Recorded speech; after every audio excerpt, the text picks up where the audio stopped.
មួយយប់ពីរថ្ងៃនៅលើស្ទឹងពង្រូលវឡុកនេះផងដែរគឺខ្ញុំអត់បានទៅទេប៉ុន្តែខ្ញុំអ្នកកាត់វីដេអូឲ្យប្តីខ្ញុំណាអ្នកទាំងអស់គ្នាវឡុកនេះឧបត្ថម្ភធំដោយម៉ាស់អប់មុខម៉ៃឆាម៉ា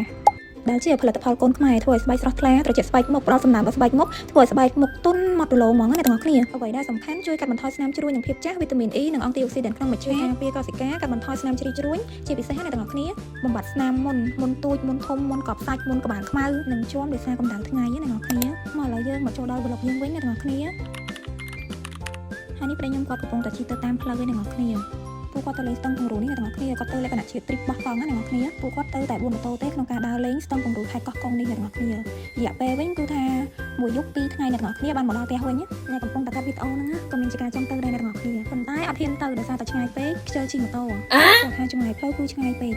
150គីឡូជាងរយៈពេលជិះគឺ3ម៉ោងជាងអ្នកទាំងអស់គ្នាអញ្ចឹងក៏សម្រេចចិត្តថាអត់ទៅវិញអ្នកទាំងអស់គ្នាបានត្រឹមតែមកអង្គុយកាត់វីដេអូឲ្យប្តីទេហើយផ្លូវដែលប្តីខ្ញុំជិះនេះគឺផ្លូវពេជ្រនិលអ្នកទាំងអស់គ្នាឆ្ពោះទៅស្រែអំបិលអ្នកទាំងអស់គ្នាហើយកន្លែងទីតាំងស្ទឹងពង្រូលហ្នឹងគឺនៅស្រុកស្រែអំបិលខេត្តកោះកុងអ្នកទាំងអស់គ្នាជីបានមួយសន្ទុះប្តីខ្ញុំក៏គាត់ឈប់សម្រាកជាមួយមិត្តភក្តិគាត់ហ្នឹងព្រោះជិះម៉ូតូឆ្ងាយដែរអញ្ចឹងឈប់សម្រាកបន្តិចដើម្បីបាត់ហត់និងបន្តដំណើរទៅទៀតឥឡូវយើងមកកាត់ចូលដល់ផ្លូវទៅស្ទឹងពង្រូលហើយអ្នកទាំងអស់គ្នាយើងធ្វើការជិះម៉ូតូមួយសន្ទុះទៀតបានទៅដល់ជើងភ្នំឥឡូវនេះគឺកាន់តែគេដល់ស្ទឹងពង្រូលមែនតែនហើយអ្នកទាំងអស់គ្នាហើយប្តីខ្ញុំគាត់ក៏បានឈប់នៅលើស្ពានបន្តិចដើម្បីថតរូបលេងទឹកតែចិត្តដល់បំពំឯអ្នកទាំងអស់គ្នាប៉ុន្តែនិយាយថាទឹកថ្លាស្អាតមែនតែនហ្មងអូយខ្ញុំបានទៅវិញមិនដឹងជាកជ្រោលេងទឹកមិនវិញទេអ្នកទាំងអស់គ្នាអើយឥឡូវគឺថាមកដល់កន្លែងរន្ធប់ញាប់ញ័រហើយអ្នកទាំងអស់គ្នាគឺថាផ្លូវឡើងម៉ែអវវេទនីឯអ្នកទាំងអស់គ្នាអើយមើលតែក្នុងវីដេអូហ្នឹងទៅដឹងឯអ្នកទាំងអស់គ្នាចាសំណាងហើយខ្ញុំមានជាការបដូរចិត្តអត់ទៅវិញអ្នកទាំងអស់គ្នាប៉ុន្តែមុននឹងបានទៅដល់កន្លែងស្អាតៗគឺយើងត្រូវឆ្លងឧបសគ្គដូចក្នុងវីដេអូហ្នឹងអញ្ចឹងអ្នកទាំងអស់គ្នា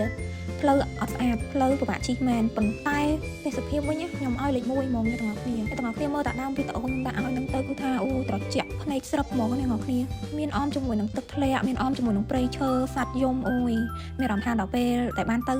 គឺរលែកកាត់ stress អស់ហ្មងបន្ទាប់ពីឆ្លងឧបសគ្គជាច្រើនឧបសគ្គហើយពួកគាត់ក៏បានឡើងទៅដល់លើភ្នំតម្រាំឡើងទៅដល់លើភ្នំម៉ោង3បានដល់អ្នកទាំងអស់គ្នាអើយជិះម៉ូតូយ៉ាងយូរសែនយូរហ្មង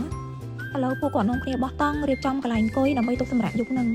ចាអ្នកទាំងអស់គ្នាវឡុកខ្ញុំមានតែប៉ុណ្្នឹងទេអ្នកទាំងអស់គ្នាអញ្ចឹងសម្រាប់អ្នកទាំងអស់គ្នាដែលចង់មើលរូបភាពស្អាតៗអាចមើលនៅចុងវីដេអូបានណាខ្ញុំនឹងដាក់វីដេអូរូបភាពស្អាតៗនៅចុងវីដេអូឲ្យអ្នកទាំងអស់គ្នាមើលនិយាយពីថាមើលហើយដិតដាមអារម្មណ៍ធ្វើឲ្យចិត្តយើងនឹងចង់ទៅដល់កន្លែងហ្នឹងហ្មងអ្នកទាំងអស់គ្នាអើយនិយាយពីថាស្អាតខ្លាំងមែនតែនហ្មងអញ្ចឹងអ្នកទាំងអស់គ្នាអាចមើលវីដេអូនឹងឲ្យដល់ចប់បាននឹងឃើញរូបភាពស្អាតៗវីដេអូស្អាតៗតែអ្នកទាំងអស់គ្នា